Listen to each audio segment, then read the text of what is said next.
Hallo, heute wollen wir euch mal eine Pflanze vorstellen, die als Giftpflanze gilt, aber auch als Zauberpflanze. Und zwar handelt es sich hierbei um die schwarze Tollkirsche, auch bekannt als Atropa belladonna. Die Tollkirsche, um die es jetzt hier gleich gehen soll, ist schon eine sehr gefährliche Pflanze.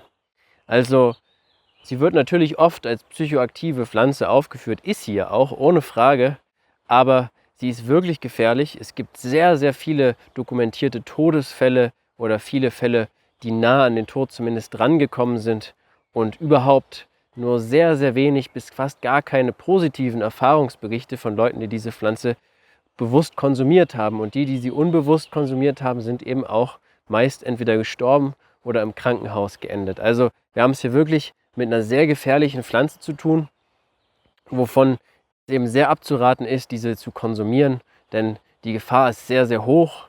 Und es mag natürlich sein, dass ihr vielleicht auch Erfahrungen schon gemacht habt mit anderen Pflanzen und Pilzen, die in der Natur vorkommen, bewusstseinserweiternde Erfahrungen, Reisen durch andere Welten unternommen habt, kann alles sein. Und vielleicht geht es auch vielen so, dass sie immer gute Erfahrungen gemacht haben und da schleicht sich natürlich so ein bisschen das Gefühl ein, dass so Sachen, die in der Natur wachsen, einem immer gut gesinnt sind und so Pflanzen und Pilze, dass es immer zu positiven Erfahrungen vielleicht führen kann und auch vielleicht viele Sachen sehr mild nur sind und dass natürliche Sachen nicht wirklich gefährlich werden, weil sie sind ja nur natürlich. Aber es ist hier wirklich vorzuwarnen, diese Pflanze ist extrem gefährlich und sehr potent und hat halt wirklich sehr, sehr viele Gefahren. Ihr könnt euch da permanent Schäden zuführen in der Psyche oder auch sterben. Also wie gesagt, das ist sehr wichtig erstmal vorher hier festzustellen. Mit der Pflanze sollte nicht unbedingt rumexperimentiert werden. Diese wunderschöne Pflanze hier mag besonders kalkreiche Böden und könnte man natürlich auch dann als Anzeigerpflanze auch nehmen, durchaus für kalkreiche Böden. Sie kommt vor allen Dingen auf Waldlichtungen vor.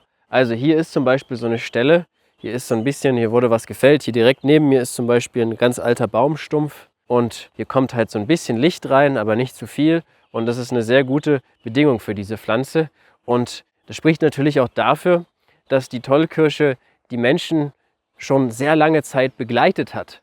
Also wenn man jetzt so alte Siedlungen nimmt, die ja oft auch in Wäldern entstanden sind und wo viel rundherum dann immer mehr gefällt wurde, um die Siedlung zu bauen und so, dann ist es durchaus vorstellbar, dass an vielen Siedlungen so am Ortsrand Tollkirschen wuchsen und deswegen natürlich das auch ein Grund ist, warum die Menschen mit dieser Pflanze schon seit sehr langer Zeit, ja, ich will nicht sagen vertraut sind, aber zumindest schon Bekanntschaft geschlossen haben.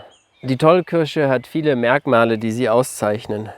Zum einen haben wir jetzt erstmal hier die Pflanze an und für sich, die wird so 1,50 Meter und manchmal sogar 2 Meter groß, also kann schon eine ziemlich riesige Pflanze werden.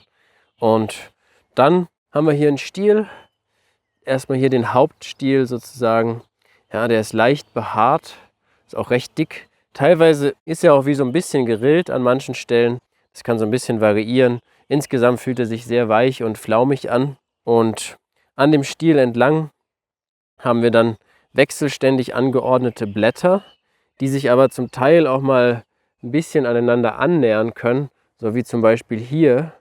Dann sieht es eher so aus, als ob sie gegenständig wären, aber sie sind eigentlich wechselständig angeordnet. Ja, ansonsten haben wir auch noch so an dem Stiel entlang ab und an mal so rötliche Verfärbungen, ja, was so ein bisschen ins Weinrot geht an manchen Stellen, auch ganz typisch. Die Blätter, ja, die sind spitz zulaufend und können so 15 cm lang werden, manchmal auch ein bisschen kürzer und ja, so 8 cm in der Breite ungefähr. Also das ist ungefähr so, wie groß die werden. Und wie gesagt, spitz zulaufend und so ein bisschen oval, länglich wirkend. Ja, dann haben wir hier ein ganz typisches Merkmal, was wir bei dieser Pflanze hier auch sehr gut sehen können. Wir haben hier den Haupttrieb, der geht hier hoch und der teilt sich dann auf in 3 Triebe. Und von diesen 3 Trieben hat dann jeder einzelne Trieb, teilt sich dann wiederum in 2 Triebe auf. Also das ist eine ganz typische Art und Weise, wie sich die Triebe so aufteilen bei der Tollkirsche. Dann haben wir jetzt hier die Blüten, die jetzt eben so im Juni, aber auch schon im Mai rumblühen, ja, und teilweise auch noch länger. Also sie haben ja auch noch viele Knospen an der Pflanze dran.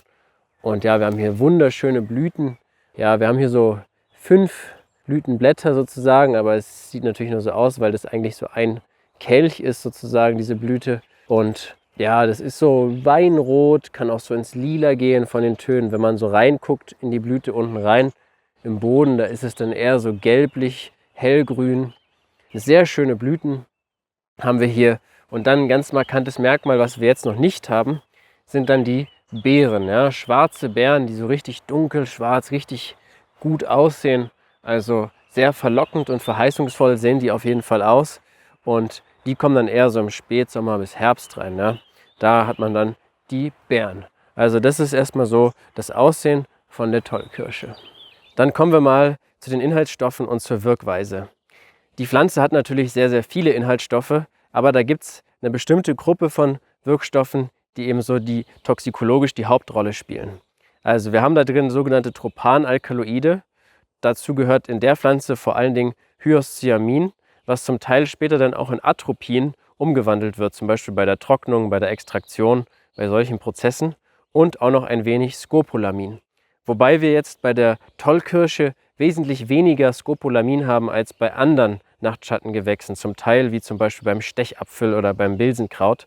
Also da ist der Scopolamingehalt doch teilweise wesentlich höher als hier. Hier ist eben vor allen Dingen dieses Hyoscyamin und dann eben auch das Atropin so die Hauptwirkstoffe, die toxikologisch eben die Hauptrolle spielen. Hyoscyamin, Atropin wirken nämlich eher erregend, während das Scopolamin eher dämpfend wirkt. So viel erstmal dazu. Um das so ein bisschen zu erklären, wie das wirkt, geht es jetzt so ein bisschen ins Nervensystem rein. Also wir haben ja das zentrale Nervensystem und das periphere Nervensystem. Und ja, mit Hilfe von denen können wir ja bewusst auch gewisse Sachen machen, zum Beispiel Bewegungen koordinieren und sowas. Und dann haben wir das vegetative Nervensystem, was teilweise auch als autonomes Nervensystem bezeichnet wird. Ja, das ist zum Beispiel für die Verdauung zuständig, für die Atmung auch, für den Blutdruck, ja, die Blutgefäße und sowas alles. Also das agiert sozusagen unabhängig von unserem Willen so ein bisschen und die ganze Zeit ja automatisch. Ne? Deswegen atmen wir ja immer schön und so weiter. So, jetzt haben wir dieses vegetative Nervensystem mit dem Sympathikus und mit dem Parasympathikus. Der Parasympathikus ist ein Teil, der sorgt sozusagen eher für Entspannungszustände. Ja? Also ist eher was, wenn wir uns entspannen, dann wird der Parasympathikus sozusagen eher aktiv und der Sympathikus eher weniger. Und dann haben wir den Sympathikus, der wiederum bezeichnet man auch so, dass er für Flucht und Kampf zuständig ist.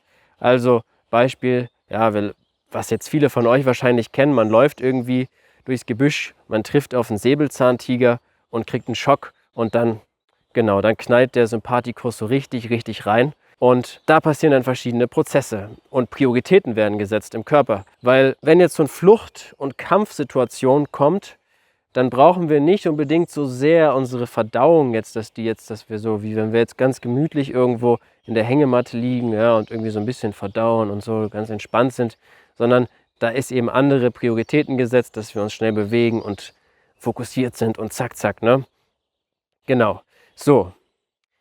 Der Parasympathikus, der jetzt eben eher für die Entspannung sorgt, da gibt es sogenannte muskarinische Rezeptoren. Die binden einen Neurotransmitter, der nennt sich Acetylcholin.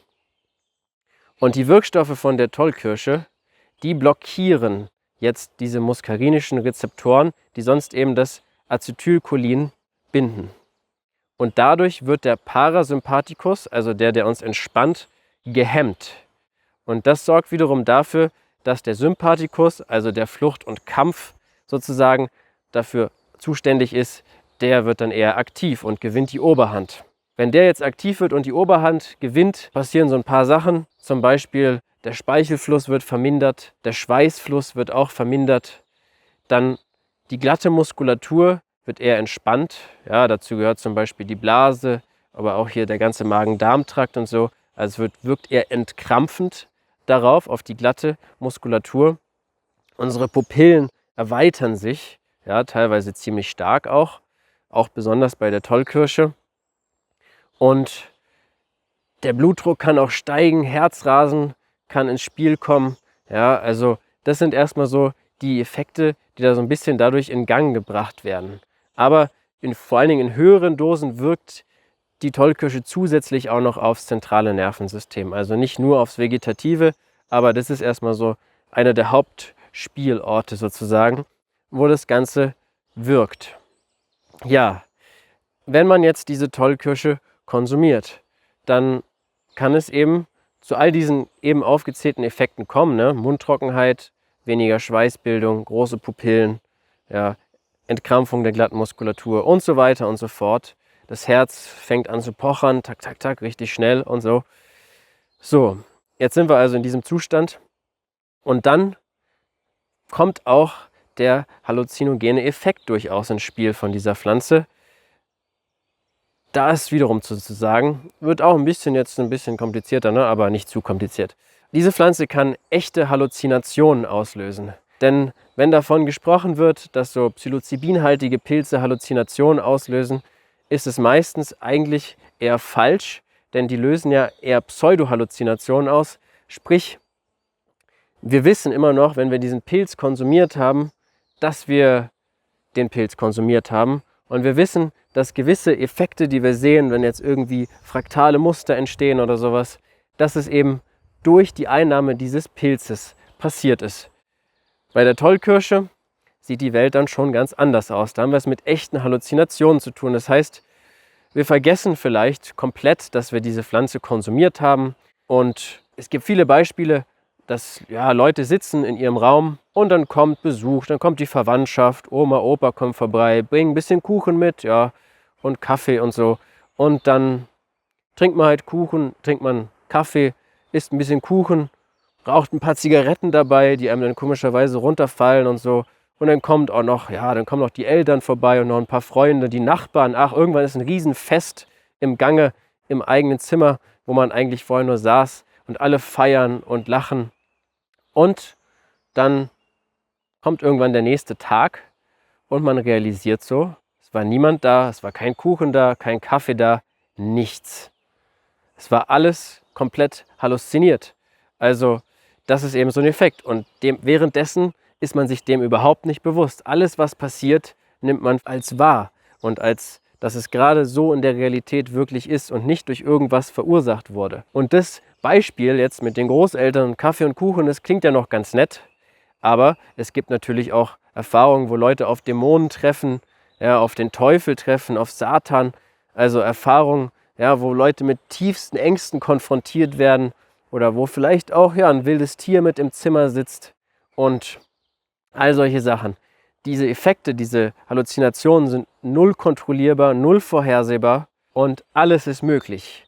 Die meisten Leute machen da halt sehr, sehr negative Erfahrungen, weil natürlich auch der Umgang mit solcher Art Halluzination sind wir ja gesellschaftlich überhaupt nicht mehr damit kommen wir ja nicht mehr klar. Also es ist ja, wenn man mit solchen Pflanzen arbeiten möchte, da muss man sich schon sehr, sehr viel auskennen und genau wissen und genau. Deswegen ist es eben eine sehr gefährliche Pflanze und zusätzlich natürlich zu diesen Halluzinationen, die halt sehr, sehr negativ in den meisten Fällen ausfallen, kommen dann natürlich auch noch andere Effekte. Beispielsweise natürlich die Gefahr auch, dass man stirbt, wenn man überdosiert hat. Also bei der Pflanze kann es sehr schnell gehen und die Werte schwanken da extrem. Also zum Beispiel bei Kindern sagt man, dass 3 bis 4 Kirschen zum Teil schon tödlich sein können. Andere Quellen sagen andere Zahlen. Ja, bei Erwachsenen hört man manchmal so 10 bis 20 Kirschen in dem Fall können tödlich sein. Bei den Blättern sieht es wieder anders aus, denn jetzt kommt noch mehr in das ganze Spiel mit rein, was alles noch viel mehr erschwert. Wir haben in der Pflanze unterschiedlich viele Wirkstoffe, je nachdem zu welcher Zeit wir sie ernten, je nachdem an welchem Ort sie wächst. Völlig unvorhersehbar. Wir haben tendenziell in den Blättern am meisten Wirkstoffe, in den Blüten am wenigsten, aber tendenziell ist dabei auch ein wichtiger Faktor.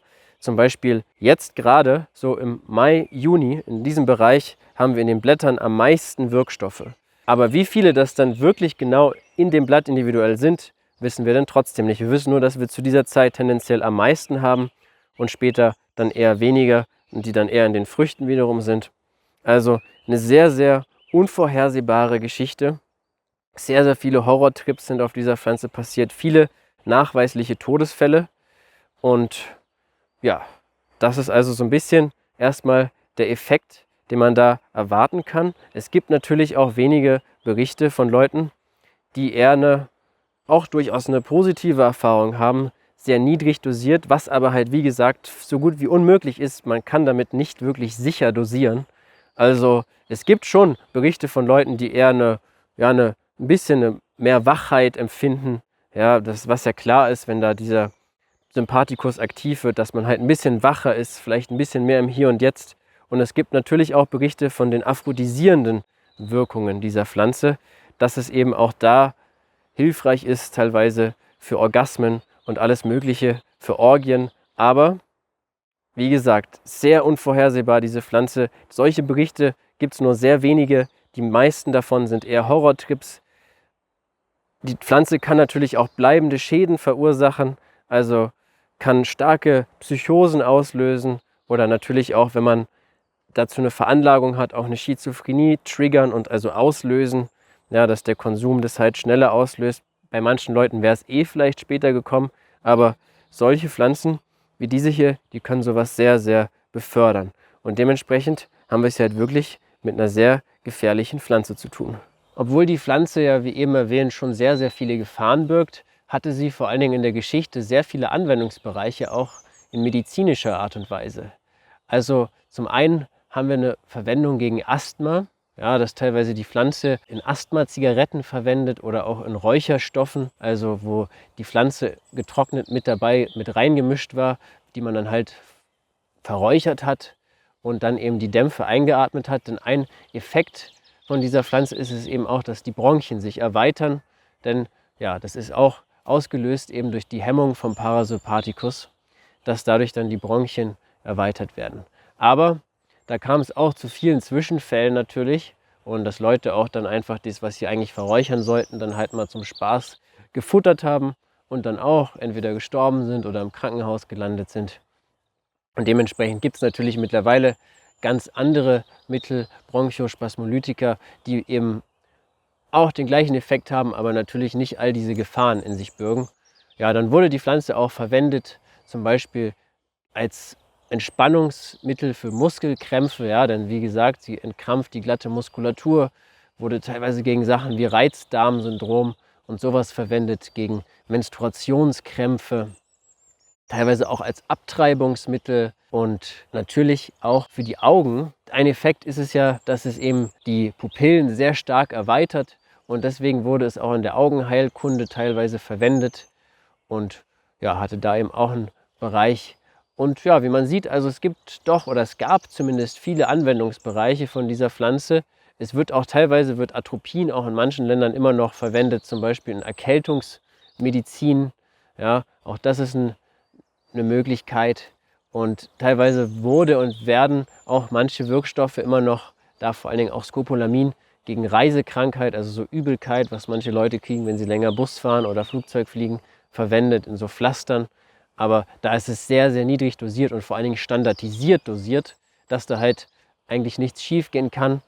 Aber es gibt natürlich auch immer noch viele Fälle, wo Leute eben versuchen, das einzusetzen, gezielt, eben jetzt gar nicht, um auf bewusstseinsverändernde Reisen zu gehen, sondern eher eben, um irgendwie therapeutisch irgendwas zu machen, gegen irgendwelche Erkrankungen, Symptome. Aber da gibt es viele dokumentierte Fälle auch, wo Leute das wirklich dann schon dachten, sie kennen sich wirklich gut aus und verdünnen das jetzt, die Pflanze, dass die Wirkstoffe so verdünnt sind, dass sie nur noch sozusagen den gewollten Effekt erzielen und keine ungewollten. Und dann ist es doch schief gegangen, weil diese Pflanze eben so unvorhersehbar ist mit dem Wirkstoffgehalt. Also das ist natürlich auch ein Effekt. Und dann natürlich, was jetzt weniger ein medizinischer Effekt ist, aber die Pflanze wurde natürlich auch teilweise verwendet in Form von Aufgüssen, zum Beispiel Tees und so, als Aphrodisiakum. Ja, aber auch da natürlich, wie immer, diese ganzen zusätzlichen Gefahren spielen da eine sehr, sehr große Rolle. Die Tollkirsche hat eine sehr lange Geschichte. Fangen wir mal an mit den Hexen. Also es gibt ja diese Hexensalben, wo eben vermutet wird, dass man sich früher eben Salben hergestellt hat, die man auf die Haut aufgetragen hat, teilweise auch im Genitalbereich aufgetragen hat und wo verschiedene psychoaktive Auszüge aus Pflanzen mit drin waren. Und da wird vermutet, dass die Tollkirsche einer dieser Bestandteile war für diese sogenannten Hexensalben, die einen eben auf bewusstseinsverändernde Reisen geschickt haben. Dann war es natürlich auch lange Zeit ein Aphrodisiakum, was sowohl von Frauen als auch von Männern benutzt wurde und ja, war teilweise auch gewissen Leuten ein Dorn im Auge irgendwann. Also ja, es hat zum Beispiel, viele Frauen haben damit eben eine sehr ungehemmte Sexualität gelebt, teilweise in größeren Orgien. Und das war dann in patriarchalen Strukturen manchen Leuten ein Dorn im Auge und die haben dann natürlich diese Pflanze auch sehr verteufelt. Aber nicht nur diese Leute, sondern insgesamt wurde die Pflanze auch von anderen viel mit dem Teufel wiederum in Verbindung gebracht. Ja, zum Beispiel von Hildegard von Bingen, die hat die Pflanze sehr mit dem Teufel assoziiert. Ja, als eben eine Pflanze, die einen so ein bisschen irre macht und so weiter. Also da gibt es Verbindungen, ja, Hexerei, Teufel durchaus. Aber auch für Zaubereien wurde die Pflanze verwendet, für Liebeszauber zum Beispiel, dass man die Pflanze ausgegraben hat und dann Gaben, Opfergaben für den Pflanzengeist gegeben hat, um dass eine bestimmte Geliebte sich eben in einen verlieben soll. Es gibt auch die Geschichte, dass man das eben teilweise als Amulett die Wurzel getragen hat von der Pflanze. Sie hat nämlich eine sehr, sehr große Wurzel auch. Und dass, wenn man die als Amulett bei sich trägt, dass man sozusagen ja, die Leute alle einen sehr, sehr mögen. Dass das eben ein Effekt davon sein soll. Ja, die Pflanze war sonst auch ein beliebtes Gift, also zum Beispiel im alten Rom, im alten Schottland, da gibt es viele dokumentierte Fälle, die eben, wo Leute, ja, wo Könige und so weiter und Herrscher ermordet worden sind und da wird oft eben vermutet, dass in vielen Fällen da auch die Tollkirsche mit im Spiel war, eben als Mordwerkzeug sozusagen. Ja, dann wurden aber auch teilweise Pfeilspitzen damit getränkt bei der Jagd, dass man eben ja, die Tiere sozusagen schneller außer Gefecht setzen kann. Gleichzeitig wurde es aber auch bei der Jagd möglicherweise verwendet von den Jägern selbst, ja, weil wir haben ja diese Pupillenerweiterung und so und die so ein bisschen dieses Steigerung der Wachheit und so, ne, der Alarmiertheit in gewisser Weise und das wurde sich wohl zum Teil auch zunutze gemacht, dieser Effekt, gerade wenn man so nachts im Dunkeln auf der Jagd ist, dass man dann halt mit richtig erweiterten Pupillen da durchs Unterholz gepirscht ist, so, ist wohl auch eine Anwendung gewesen. Ja, dann haben wir auch noch diesen Dionysos, den Gott, und der hatte ja viele ja, Jüngerinnen, die dem befolgt sind und teilweise auch sehr große, fröhliche Orgien gefeiert haben. Und da geht man davon aus, aufgrund von gewissen Aufzeichnungen, dass in dem Wein, den die da getrunken haben, nicht unbedingt nur Wein enthalten war, sondern eben zum Teil auch Stechapfel oder auch die Tollkirsche. Also es ist jetzt nicht alles so, es gibt dafür jetzt keine festen Beweise, aber so Indizien, dass es doch so gewesen sein könnte. Ja, also wie man sehen kann, die Pflanze hat eine sehr unterschiedliche Geschichte. Eben wie gesagt, einerseits wurde sie sehr mit großen Orgien und Exzessen in Verbindung gebracht als Aphrodisiakum und eben als eine berauschende Pflanze, die einem ziemlich den Kopf verdreht und andererseits eben auch als was sehr Negatives, was eben mit dem Teufel assoziiert wurde und mit bösen Hexen und mit böser, finsterer Magie. Also definitiv eben eine sehr Pflanze, die sehr polarisiert hat, sehr extreme Meinungen teilweise hervorgebracht hat schon. Und ja, es wundert ja auch nicht, denn wie gesagt, die Pflanze ist oft am Rande von Siedlungen und so anzutreffen oder vor allen Dingen war es mal, wo eben der Wald gerodet wurde und so Lichtungen entstanden sind, da fühlt sie sich ja sehr wohl. Also das so ein bisschen so zur Geschichte. Jetzt nochmal abschließend ein paar Worte zur Verwendung. Also wir selber würden diese Pflanze oral nicht verwenden, wir würden davon keine Beeren essen oder irgendwie die oral konsumieren. Denn wie gesagt, es gibt sehr, sehr viele negative Erfahrungen, sehr viele Gefahren. Macht für uns absolut keinen Sinn, das irgendwie uns zuzuführen in Form von einem Tee oder das zu essen. Die einzige Anwendung, die wir zum Teil mit Pflanzen wie der Tollkirsche oder anderen Nachtschattengewächsen wie Stechapfel schon gemacht haben, ist es, dass wir es verräuchern auf einem Stück Räucherkohle, getrocknete Pflanzenteile. Aber selbst da heißt es natürlich nicht, dass nur weil man es verräuchert, dass man jetzt keine Wirkungen davon haben kann und keine Wirkstoffe aufnimmt oder sowas. Also auch das ist absolut nicht zu unterschätzen. Sollte, wenn dann, auf jeden Fall auch nur im Freien gemacht werden und nicht in geschlossenen Räumen, dass man da stundenlang in irgendwelchen ziemlich krassen, potenten Dämpfen sitzt. Denn auch das kann durchaus gefährlich werden.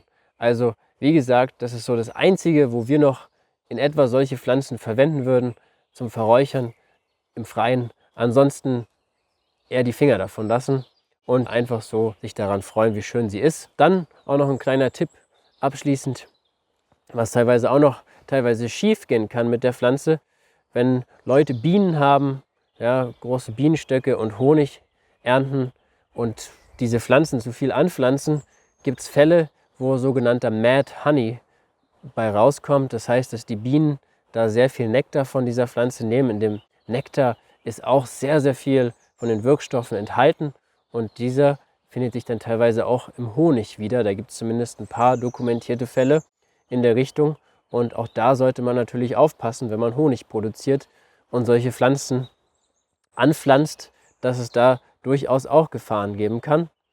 Ja, ansonsten, was noch ganz interessant ist wiederum, die Pflanze bildet ja wie gesagt später mehr so schwarze Beeren aus, die auch wohl sehr, sehr lecker sein sollen, was natürlich auch eine Gefahr ist, gerade bei Kindern, die den eine probieren und sich so denken, no, das schmeckt ja gut und dann ja, kann es eben tödlich enden, denn ja, viele Giftpflanzen warnen uns ja eigentlich durch ihren Geschmack, dass sie sehr scharf brennen im Mund oder sehr bitter sind oder solche Sachen, dass sie giftig sind. Diese Pflanze warnt uns absolut nicht. Die Beeren sind wohl sehr, sehr süß und lecker. Es gibt aber Lebewesen, die anscheinend nach verschiedenen Erkenntnissen mittlerweile auf die Wirkstoffe ja, gar nicht groß reagieren, nämlich Vögel. Ja, diese Pflanze wird auch oft mit Fasanen in Verbindung gebracht, dass Fasane besonders gerne davon die Beeren naschen und auch andere Vögel naschen gerne die Beeren und die haben anscheinend Enzyme, die diese Wirkstoffe, ja, diese Topanalkaloide eben abbauen können und dass es bei diesen Vögeln zu keiner Wirkung kommt. Ganz im Gegenteil, die bekommen sogar so ein bisschen Durchfall davon, was ja eigentlich eher sonst nicht passiert, wenn wir Menschen das nehmen, weil es ja eher diese Darmmuskulatur entkrampft und so. Ja, die Vögel kriegen teilweise Durchfall davon, mit dem Ziel natürlich, dass sie die Samen wieder ausscheiden und dann direkt schön die Samen in so einem Kothäufchen liegen, was natürlich auch sehr nährstoffreich ist und dann da schön wachsen und gedeihen können. Also die Pflanze geht durchaus eine Symbiose sozusagen mit Vögeln ein, die dagegen auch so ein bisschen resistent sind und dafür sorgen, dass die Pflanze sich verbreiten kann. Ja, und das war es dann auch mit der Tollkirsche.